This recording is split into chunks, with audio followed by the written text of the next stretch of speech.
unusual in that we were both very diligent students of the Word. So we had attended courses at Moody Bible Institute. In Urbana, there was a College of Christian Studies. Some old-timers would be familiar with a man named Bill Gothard.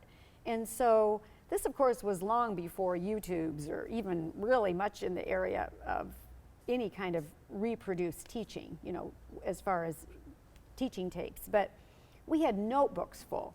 So I knew the Word, but it was upon opening my Bible that next morning, and that was a regular part of our routine, having that time of devotion, that I saw the Bible totally different. From being told most of it had passed away or that it didn't apply today, suddenly I went, oh no, it's all true.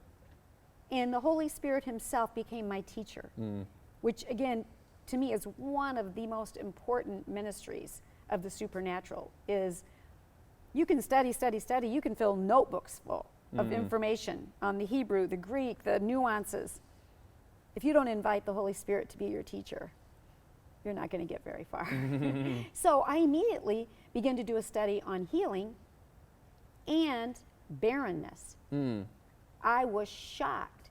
There were at least 7 barren women in the Bible who had been miraculously healed. And the most fascinating thing was the whole story of the Bible actually unfolded through barren women. So, you know, starting with Sarah, Abraham's wife. And so I was like, oh my goodness, if he did it for them, he'll do it for me. And then both of us, again, studied that, got more teaching, you know, from some of the charismatic resources that were out there at that time. And one of the most powerful teachings was the power of prayer. Again, up to that point, prayer, now I lay me down to sleep, or help me God. I never knew God actually answered prayer. It was a ritual. Well, it was through the faith movement, and I'm very indebted to the faith movement for this. I discovered, no, this is the confidence we have in him. Whatever we ask according to his will, he hears us. And if we know he hears us, we have what we've asked for. 1 John 5, 14 and 15. And it was like, well, I know his will. I know he hears us. I guess we can ask him to heal us and give us a baby. So it was quite the journey. Again, by God's grace, Hap and I made a decision. That was in May of 1977. We said, this is the most incredible truth we've ever heard. We wanted to tell everybody, everywhere. We stopped a lot of our, well, we were your typical young, both working professionals. We had money, had bought a big new home. We just stopped all the extracurricular activity and we just concentrated on learning more of who this Jesus really is. So okay, so you get filled with the Spirit, yeah. And then how long is it until healing starts to become real? Is that like a year, a couple of months, couple of years? Well, that's a very good question, because while God was teaching us the truth about healing, he was simultaneously teaching us something that pleases him more than anything, and that is faith. And of course, faith is the substance of things hoped for, the evidence of things we don't yet see. And we began immediately gathering people in our home that summer, putting them on our couch, which famously became known as the power couch, because we'd lay hands on them, the power of God would hit them, and they'd all be filled with the Spirit and start speaking in tongues. And then we would do a whole Bible study on healing or prayer.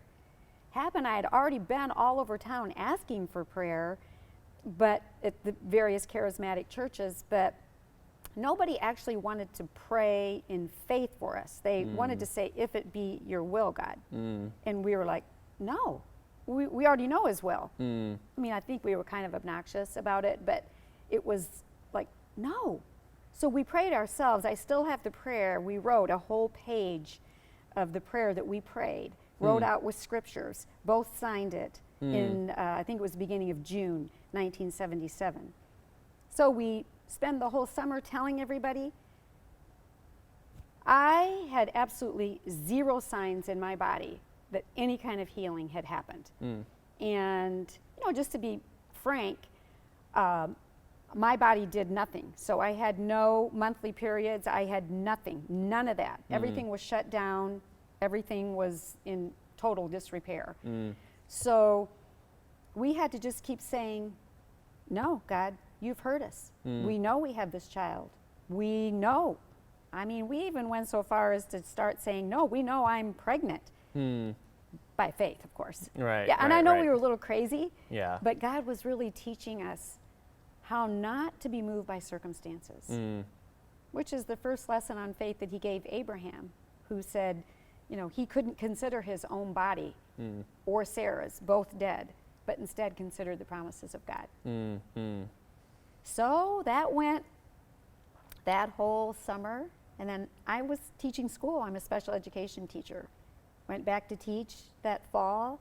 Hat's still doing financial planning. No signs. We continue the Bible study. We continue telling everyone God's a miracle working God. Get filled with the Holy Spirit.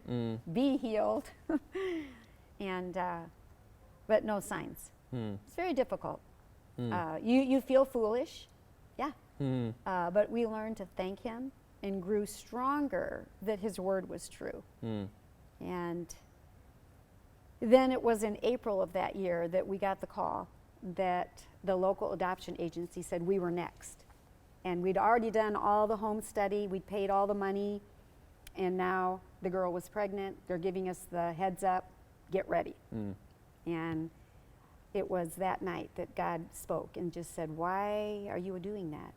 Why are you adopting? And, you know, of course, I tried to be all spiritual and say, but you're not against adoption. And no, I didn't say I wasn't for adoption. I wanted to know why you are adopting. And you can't fool God, of course. But the Holy Spirit made it so clear to us. And we told God, I guess because we really don't think you're going to come through. It'd been almost a year. And so we were challenged that God wanted to be the author and finisher of our faith. He wanted us to trust Him, and He would work that in us. And so, of course, faith without works is dead. The next morning we had to tell the adoption agency, we're not interested in this baby. And again, very difficult, but crazy. Our parents thought we were crazy. So that, I can still remember the day, April 22nd, 1978. And that was a very significant time. I would not know this. Went ahead, finished school. I was in grad school. I'd started working on a PhD in education at University of Illinois, and hadn't been back to the doctor for 15 months because we told him we were trusting God. We said, God's going to give us a miracle. He's like, oh, sure.